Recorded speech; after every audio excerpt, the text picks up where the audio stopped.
అవును, వాళ్ళిద్దరూ బరి తెగించారు. దాస్తే దాగేదా వాళ్ళిద్దరి వివాహేతర సంబంధం సుడిగాలిలా ఊళ్ళో చక్కర్లు కొట్టింది. పద్ధతిగా ఉండమని బుద్ధి చెప్పినందుకు హత్యకు తెగించాడు. ఆ తప్పును కప్పిపుచ్చుకునేందుకు మరో మర్డర్ చేశాడు. చివరికి ఏం జరిగింది? ఇక లైఫ్ లాంగ్ ఆ ఇద్దరి బతుకంతా జైల్లోనే. సభ్య సమాజానికే కాదు, దారి తప్పుతున్న వాళ్లకు తన తీర్పుతో స్ట్రాంగ్ మెసేజ్ ఇచ్చింది బరంపురం కోర్టు.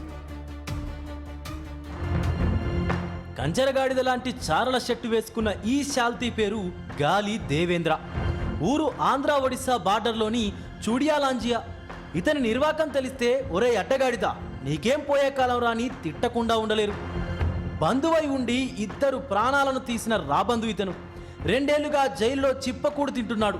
పాపం పండింది. గాలి దేవేంద్రకు అతని ప్రియురాలికి కోర్టు లేటెస్ట్గా యావజ్జీవ శిక్ష విధించింది.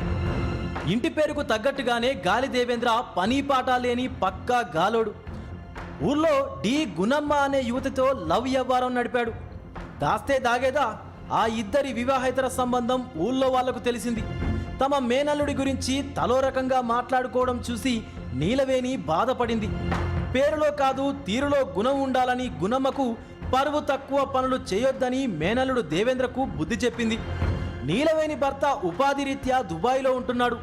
మామకు తెలిస్తే చమడాలు తీస్తాడనే భయం పట్టుకుంది దేవేంద్రకు.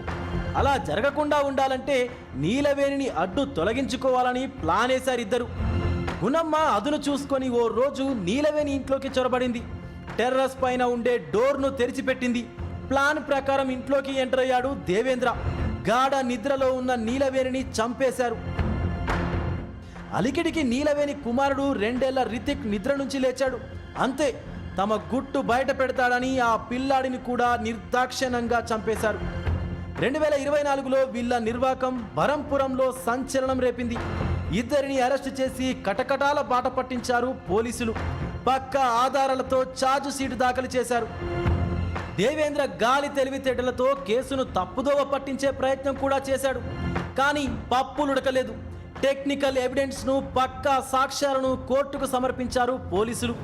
గాలి దేవేంద్ర గుణమ్మపై అభియోగాలు రుజువయ్యాయి. బరంపురం కోర్టు ఇద్దరికీ యావజ్జీవ కారాగార శిక్షను ఖరారు చేసింది. కోర్టు తీర్పుపై హర్షం వ్యక్తం చేశారు నీలవేణి బంధువులు, గ్రామస్తులు.